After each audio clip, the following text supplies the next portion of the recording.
6, 5, 4, 3, 2, 1. Okay, welcome back everybody to Virtually Shackleton 2020. Our next session is Stream It Like You Mean It, and it's we're talking to two of the people behind the successful podcast series, What Would Shackleton Do? So as of last Thursday, the listens to the episodes of the podcast was heading for 5,500, which I think is considered successful for something like this. So we have Dr. Juliana Adelman from Professor of History in DCU, and John Carty, an actor with the Blue Raincoat Theatre Company. It was Juliana's, I think, idea about the podcast, and John voiced the voices which are present in each podcast. So we're going to welcome Juliana and John, and thanks very much for joining us. You're welcome. Thanks. Thank you. Thanks for having us. Okay. So what I'm going to do, if okay with you, I'm going to go through in a series of questions. We have about 20 minutes, and I have sort of a set of questions which I'd like to ask you, and I just bring out really the thinking and the experience of doing the podcast. I'll start with you, Juliana. Has the series turned out as you envisaged? Yeah, this is an interesting question because I'm not sure if I had any notion of what I envisaged when I got started. I think it turned out much more interesting than I envisaged, partly because each of the people I spoke to was, starting with yourself, Kevin, was just such a good speaker and told so many wonderful stories in such evocative ways that I couldn't have anticipated how interesting each of them would turn out. And the most painful aspect was cutting out bits, because I had some notion that people could listen for about 20 minutes, and much beyond that was going to be a bit too long. So I had to painfully excise brilliant little bits of stories that people told me. And I think it was a sort of last minute thought, well, maybe I should ask someone to read these passages. And I roped poor John in over WhatsApp. And that really added a whole dimension that I hadn't even originally thought of, but I'm just so glad that I did, because I thought that was so I'd say it turned out better than I thought, given the level of skill that I had at the outset, and because each of the people involved was such a good speaker. So.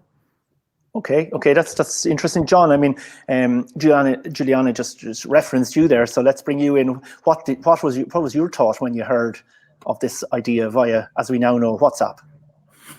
Well, it was towards the start of lockdown that it happened. So there was a great sense of calmness around, especially where I was living, and we obviously weren't working and weren't producing anything at the time in the company, the theatre company. So it was a great opportunity. And I don't know if your listeners are aware, but as a theatre company, we were heavily involved in producing a show, or in the Shackleton story, because we produced a show called Shackleton.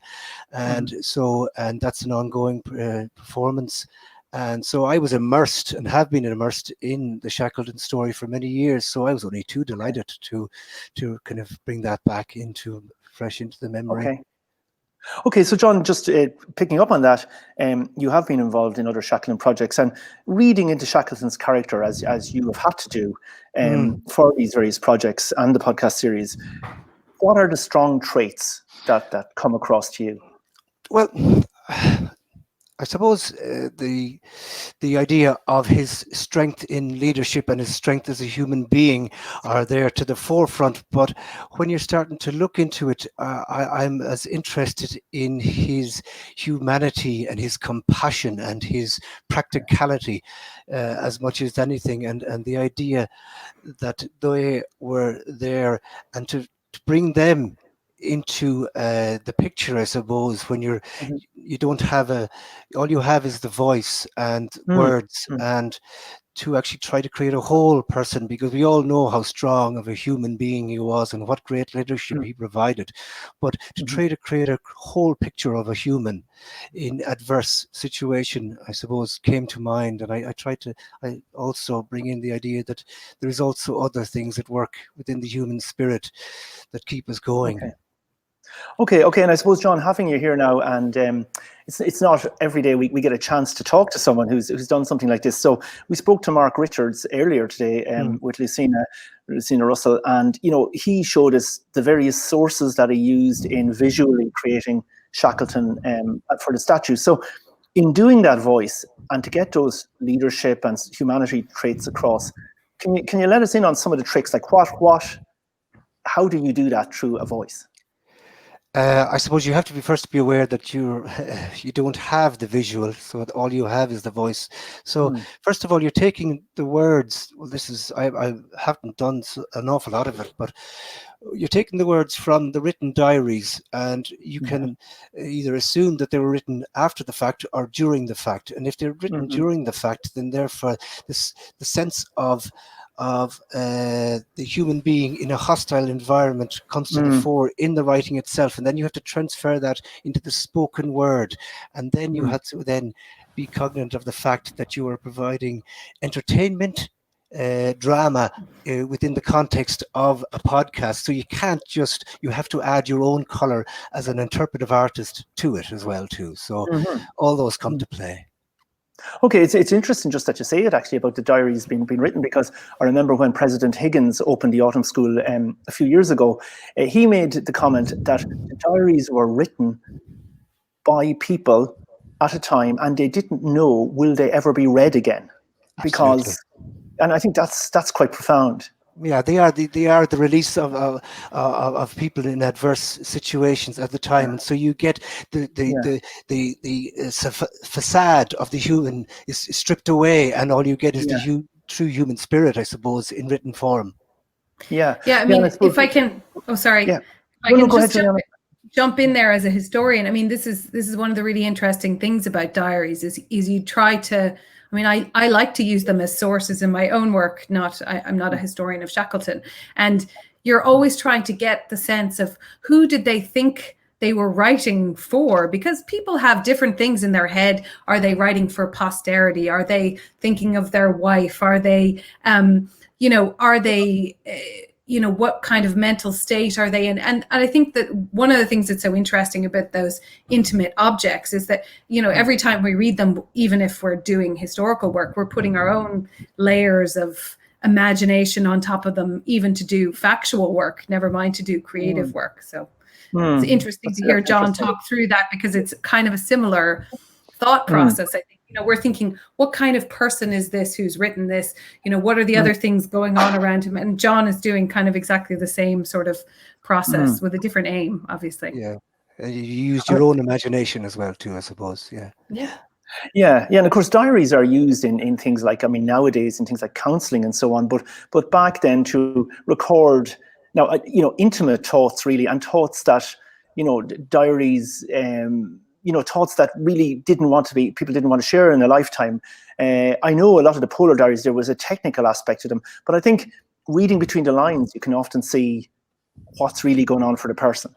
I suppose, and that's the secret really, in trying to find the nuances that are within, because there's obviously a format and a certain style that is there, that is within the Edwardian style, or of behavioural and written form. So you try to look in between the lines as a historian like Juliana would, And I suppose last year we were very fortunate. Nikki Gemfrey and her family gave us on loan what appears to be a Harry McNish diary, written at the time on the expedition. It's an amazing piece, but I just can think of one piece of it off the top of my head, which is, I hope the Russians get the Kaiser before the English do. If the English get him, they'll set him up in a house with a pension for life.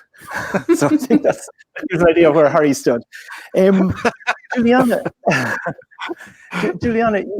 you added kindness to the series. I know that the original topics of optimism, patience, courage, and idealism came from a conversation with Jonathan Shackleton, who told us how Ernest Shackleton had recorded the qualities you need to address adversity. But you added kindness to the series, and that brought in Jackie, the nursing manager, frontline nursing manager, and her experiences there. So my question to you is, if you were going to add another episode, now that the pandemic has gone through 6 months and so on, what topic might you choose? Well, I'm first going to correct the record, and I'm going to refuse to allow you to pretend that I added kindness, because actually that was your idea, Kevin. Now, and it was a very good idea. But I think I was thinking about this question, and I suppose one of the things I expected to spend more time discussing, which was at the forefront of people's minds maybe when the first lockdown happened, was things around loneliness and solitude, which you kind of imagine as a person relatively ignorant about polar exploration that this would be an issue. So it's not really equality, but I think I would add solitude, because I think well, first I sort of imagined an amount of solitude, because you kind of this kind of small group of people surrounded by, uninhabited regions. But actually, of course, as the lockdown progressed, and John can speak to this as a person also living with children at home, solitude became something in very short supply. If you live alone, it became maybe the characteristic of most of your days, and sometimes problematic. But if you live with your family, solitude became something you did no longer have. And I think it would be something interesting to look at, because of course, none of them have really there's no privacy, there's no solitude really, except for what you make for yourself.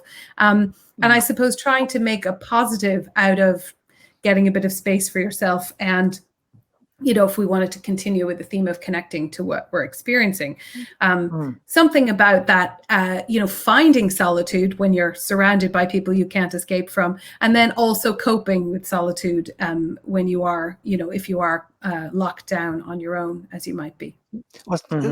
I had this thing where there's a story in the back of my mind where when they went on the James Caird eventually, and the crew that he decided to bring with him, he brought one character. I don't know which one, because I used to think it was McNeish, but I don't think that's right.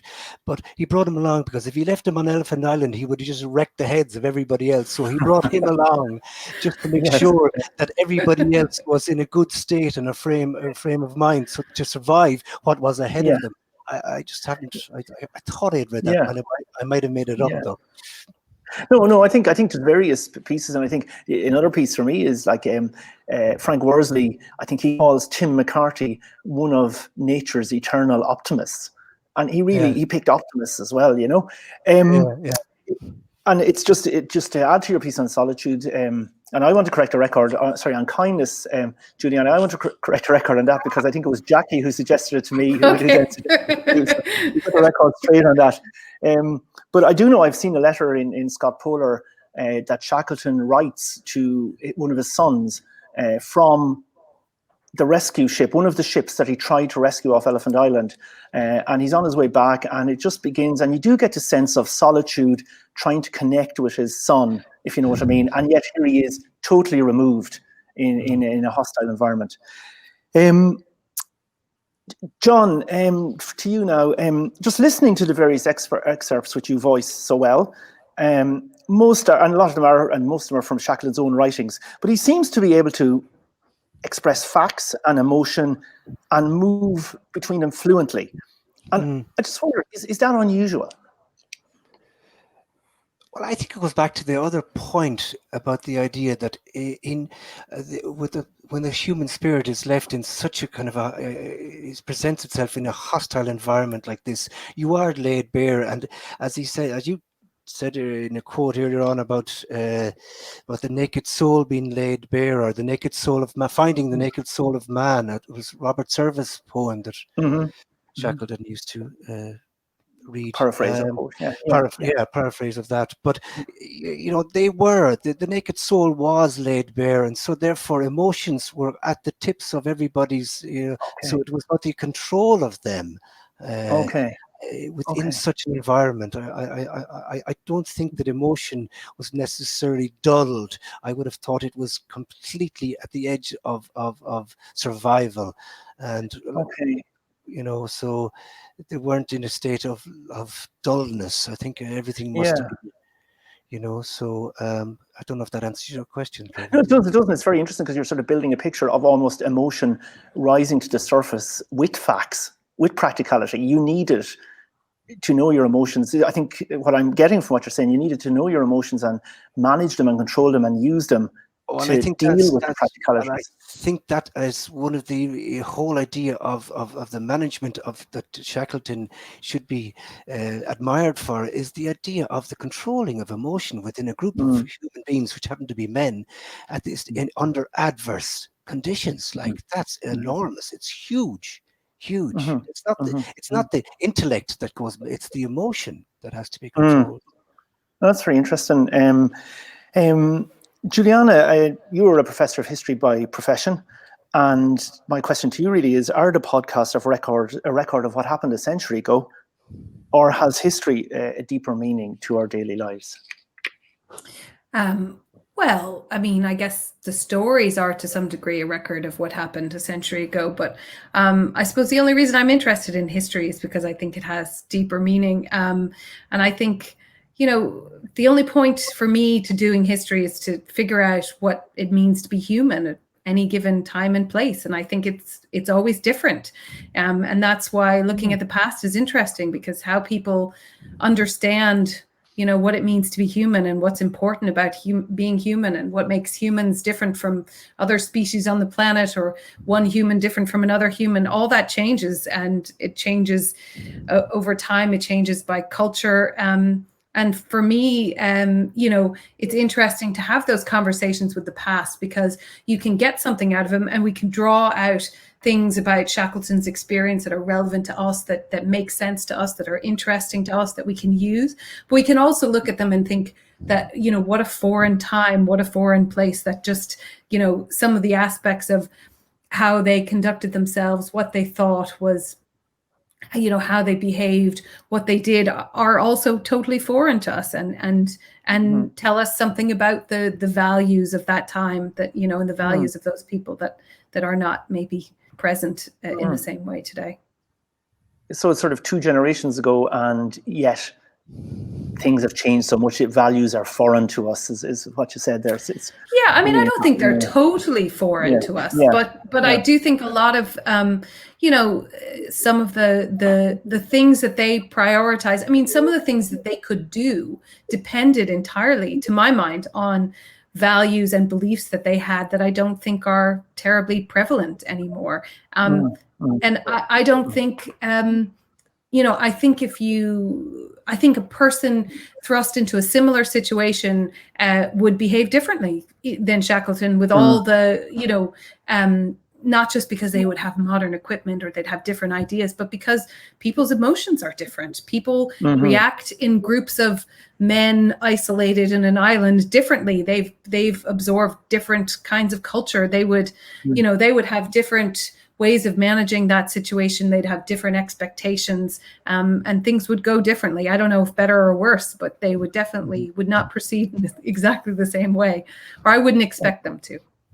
Okay. We can throw people. John wants to go to the South, but we can throw him out on an ice floe with some of his friends and see what happens as an experiment. You can connect to us by Facebook or something like that. So there's no need to write diaries. We're sort of coming towards the end. There's just a few more questions, if I can try and get through them quickly.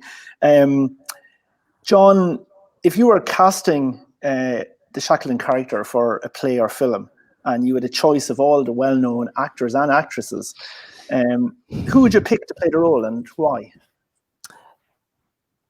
I suppose,